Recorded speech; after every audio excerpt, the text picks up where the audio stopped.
ఏజ్లో డయాబెటీస్ రావడం అనేది ఈ మధ్య చాలా కామన్ అయిపోయింది. దీని ముఖ్యంగా టైప్ 2 డయాబెటీస్. ఇది చాలా చిన్న వయసులోనే చాలామందికి ఈ మధ్య అటాక్ అవ్వడం జరుగుతుంది.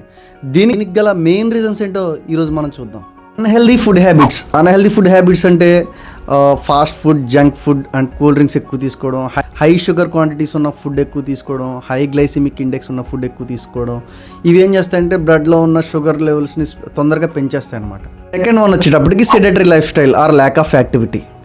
రోజంతా ఒకే చోట కూర్చొని ఉండడం, ఎక్సర్సైజ్ చేయకపోవడం, ఫిజికల్ యాక్టివిటీ తక్కువ ఉండడం వల్ల బాడీలో ఇన్సులిన్ని బాడీ సరిగా ఉపయోగించుకోదు.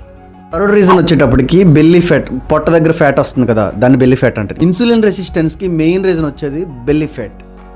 ఫోర్త్ వన్ వచ్చేటప్పటికి ఫ్యామిలీ హిస్టరీ. ఇంట్లో మమ్మీకి కానీ డాడీకి కానీ వాళ్ళ ముందు తరాల్లో కానీ ఇలా డయాబెటీస్ అనేది ఎక్కువ మందికి ఉంటే మనకు కూడా వచ్చే ఛాన్సెస్ అనేవి చాలా ఎక్కువ ఉంటాయి.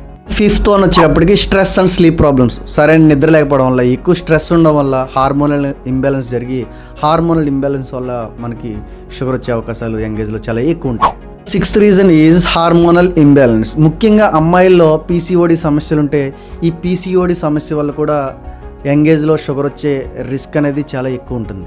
The last reason is smoking and alcohol. ముఖ్యంగా ఈ మధ్య లైఫ్ స్టైల్ చాలామంది ఈ స్మోకింగ్ అండ్ ఆల్కహాల్ అనేది చాలా కామన్ అయిపోయింది. ఈ హ్యాబిట్స్ వల్ల ఖచ్చితంగా యంగ్ ఏజ్లో డయాబెటీస్ అటాక్ అయ్యే రిస్క్ అనేది చాలా చాలా చాలా ఎక్కువ. డయాబెటీస్ అనేది యంగ్ ఏజ్లో అటాక్ అవ్వడం వల్ల దాని యొక్క ఇంపాక్ట్ మన హెల్త్ మీద లైఫ్ అంతా ఉంటుంది. కాబట్టి దాన్ని ఎర్లీ స్టేజ్లోనే మనం కంట్రోల్ చేయడం అనేది చాలా చాలా ఉత్తమమైన పద్ధతి. సో యంగ్ ఏజ్లో డయాబెటీస్ రాకుండా ఎటువంటి జాగ్రత్తలు తీసుకోవాలి? ఫస్ట్ వచ్చి డైలీ 30 minutes వాకింగ్ చేయాలి. బాడీ వెయిట్ ఎప్పుడు కంట్రోల్లో ఉంచుకోవాలి. అండ్ స్ట్రెస్ తక్కువ తీసుకోవాలి. షుగర్ ఉన్న ఫుడ్స్ అయితే తక్కువ తీసుకోవాలి. అట్ ద సేమ్ టైం రెగ్యులర్గా హెల్త్ చెకప్స్ చేయించుకోవడం చాలా మంచిది.